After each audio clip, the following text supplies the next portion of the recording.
नमस्कार दोस्तों, सुमन संगीत माला में आप सभी का स्वागत है। दोस्तों, आज जानते हैं कैसे मिलता है पितरों को भोजन। साथ में जानिए श्राद्ध करने से मिलते हैं कौन से 6 लाभ। प्रायः कुछ लोग यह शंका करते हैं कि श्राद्ध में समर्पित की गई वस्तुएं पितरों को कैसे मिलती है। कर्मों की भिन्नता के कारण मरने के बाद गतियां भी भिन्न भिन्न होती हैं। कोई देवता, कोई पितर, कोई प्रेत, कोई हाथी, कोई चींटी, कोई वृक्ष और कोई तृण बन जाता है। तब मन में यह शंका होती है कि छोटे से पिंड से अलग अलग योनियों में पितरों को तृप्ति कैसे मिलती है। इस शंका का स्कंद पुराण में बहुत सुंदर समाधान मिलता है। एक बार राजा करंधम ने महायोगी महाकाल से पूछा, मनुष्यों द्वारा पितरों के लिए जो तर्पण या पिंड दान किया जाता है, तो वह जल, पिंड आदि तो यहीं रह जाता है। फिर पितरों के पास वे वस्तुएं कैसे पहुंचती हैं और कैसे पितरों की तृप्ति होती है। भगवान महाकाल ने बताया कि विश्व नियंता ने ऐसी व्यवस्था कर रखी है कि श्राद्ध की सामग्री उनके अनुरूप होकर पितरों के पास पहुंचती है।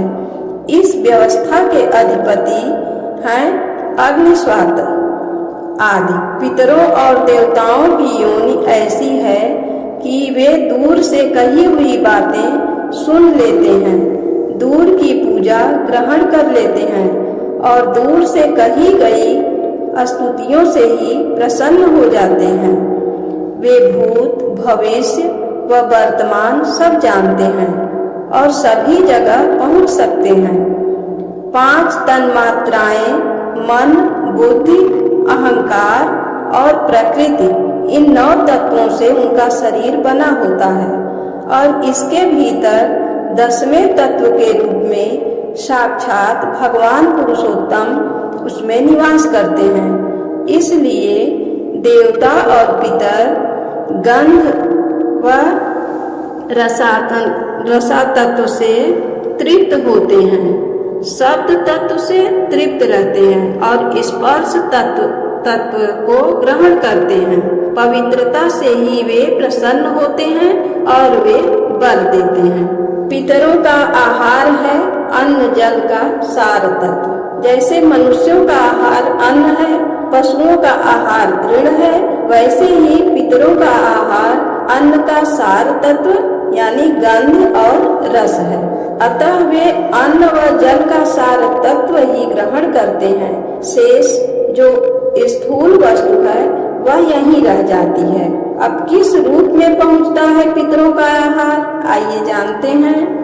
नाम व गोत्र के उच्चारण के साथ जो अन्न जल आदि पितरों को दिया जाता है, विश्वदेव एवं अग्निस्वात दिव्य पितर हव्य काव्य को पितरों तक पहुंचा देते हैं। यदि पितर देव योनि को प्राप्त हुए हैं तो यहाँ दिया गया अन्न उन्हें अमृत होकर प्राप्त होता है। यदि गंधर्व बन गए हैं तो वह अन्न उन्हें भोगों के रूप में प्राप्त होता है। यदि पशु योनि में है तो वह अन्न तृण के रूप में प्राप्त होता है। नाग योनि में वायु रूप से, यक्ष योनि में पान रूप से, राक्षस योनि में आमिष रूप में, दानव योनि में मांस रूप में, प्रेत योनि में रुधिर रूप में और मनुष्य बन जाने पर भोगने योग्य तृप्तिकारक पदार्थों के रूप में प्राप्त होता है। जिस प्रकार बछड़ा झुंड में अपनी माँ को ढूंढ ही लेता है, उसी प्रकार नाम, गोत्र, हृदय की भक्ति एवं देश काल आदि के सहारे दिए गए पदार्थों को मंत्र पितरों के पास पहुंचा देते हैं। जीव चाहे सैकड़ों योनियों को ही पार क्यों न कर गया हो, तृप्ति तो उसके पास पहुंच ही जाती है। श्री राम द्वारा श्राद्ध में आमंत्रित ब्राह्मणों में सीता जी ने किए राजा दशरथ व पितरों के दर्शन, आइए जानते हैं। श्राद्ध में आमंत्रित ब्राह्मण पितरों के प्रतिनिधि रूप होते हैं। एक बार पुष्कर में श्री राम जी अपने पिता दशरथ जी का श्राद्ध कर रहे थे। राम जी जब ब्राह्मणों को भोजन कराने लगे तो सीता जी वृक्ष की ओट में खड़ी हो गईं। ब्राह्मण भोजन के बाद राम जी ने जब सीता जी से इसका कारण पूछा तो वे बोली, मैंने जो आश्चर्य देखा उसे मैं आपको बताती हूँ। आपने जब नाम गोत्र का उच्चारण कर अपने पिता दादा आदि का आवाहन किया तो वे यहाँ ब्राह्मणों के शरीर में छाया रूप में सटकर उपस्थित थे। ब्राह्मणों के शरीर में मुझे अपने ससुर आदि पितृगण दिखाई दिए। फिर भला मैं मर्यादा का उल्लंघन कर वहाँ कैसे खड़ी रहती, इसलिए मैं ओट में हो गई। तुलसी से पिंडार्चन किए जाने पर पितरगण प्रलय पर्यंत तृप्त रहते हैं। तुलसी की गंध से प्रसन्न होकर गरुड़ पर आरूढ़ होकर विष्णु लोक चले जाते हैं। पितर प्रसन्न तो सभी देवता प्रसन्न। श्राद्ध से बढ़कर और कोई कल्याणकारी कार्य नहीं है और वंश वृद्धि के लिए पितरों की आराधना ही एकमात्र उपाय है। आयु पुत्रान यशः स्वर्ग कीर्तिम पुष्टिम बलम श्रियम पशुन सौख्यम धनम धान्यम प्राप्नुयात् पितृपूजनात् यमस्मृति श्राद्ध प्रकाश। यमराज जी का कहना है कि श्राद्ध करने से मिलते हैं ये 6 पवित्र लाभ। श्राद्ध कर्म से मनुष्य की आयु बढ़ती है। पितरगण मनुष्य को पुत्र प्रदान कर वंश का विस्तार करते हैं।